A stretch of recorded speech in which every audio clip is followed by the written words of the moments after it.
ناڕەزایەتیەکان زیاد بوونە، دەنگۆی ئەوە هەیە ئەحمەد شەرع براکانی لە پۆست دوور بخاتەوە. ئەو پیلانەی کورد لێی دەترسا، تۆم باراک لە بەغدا ئاشکرای کرد. نەناردنی داهاتی نانەوتی بۆ بەغدا بە بیانووی نەبوونی داهات گرفتی لە بەردەم ناردنی موچە دروست کردووە.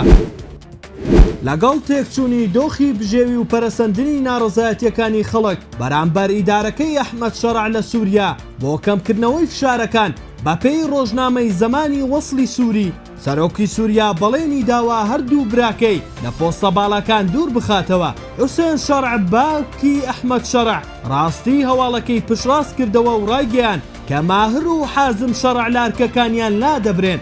ماهر پۆستی ئەمینداری گشتی سەرۆکاتی کۆماری لایە، حازمیش جێگری ئەنجومەنی باڵای گەشە پێدانی ئابووری. تا ئێستا بڕیارەکە هەردەنگۆیە و جێبەجێ نەکراوە، بەڵام ئێستا ڕەخنەیەکی زۆر لەبارەی خزم خزمێنە و قۆڕخکاری پۆستە هەستیارەکان ئاراستەی دەسەڵاتی نوێ دەکرێت لە کاتێکدا وڵاتەکە بە قەیرانێکی دارایی سەختدا تێدەپەڕێت و گرانیەکی زۆر ڕوبەڕووی خەڵک بۆتەوە.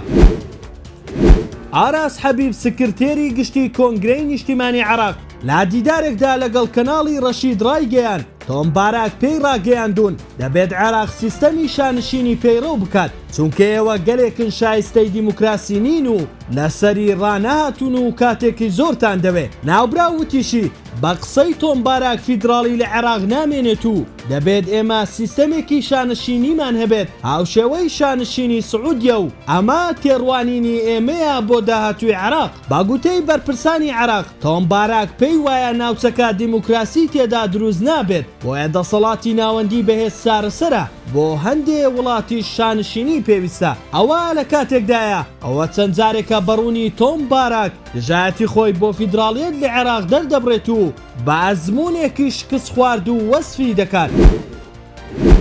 حکوومەتی هەرێم داهاتی ناوخۆی 2 مانگی ساڵی ڕابردووی ون کردووە، چونکە موچە نەهات تاوەکو بینێرێت بۆ بەغدا. ئێستاش پاساوی ئەوەیان هەیە کە دەڵێن بۆیە ناردنی 120 ملیارەکە بۆ بەغدا دوا کەوتووە، چونکە پارەی پێویستمان لەبەردەستدا نییە. بەشێکی داهاتی ناوخۆی مانگی دوومان لە سەرەتای ئەم ساڵ بۆ موچەی مانگیەک بۆ بەغدا ناردووە. بە گوێرەی زانیاریەکانی ستاندەر ئەو شاندەی وەزارەتی دارایی هەرێم کە سەردانی بەغدایان کردووە دەیانەوێ قەناعەت بە بەغدا بکەن لە 120 ملیار کەمتر لۆ بەغدا بنێرن، بەڵام پێناچێ بەغدا بە هیچ جۆرێک ئەو داواکاریەی هەرێم ڕازی بێت.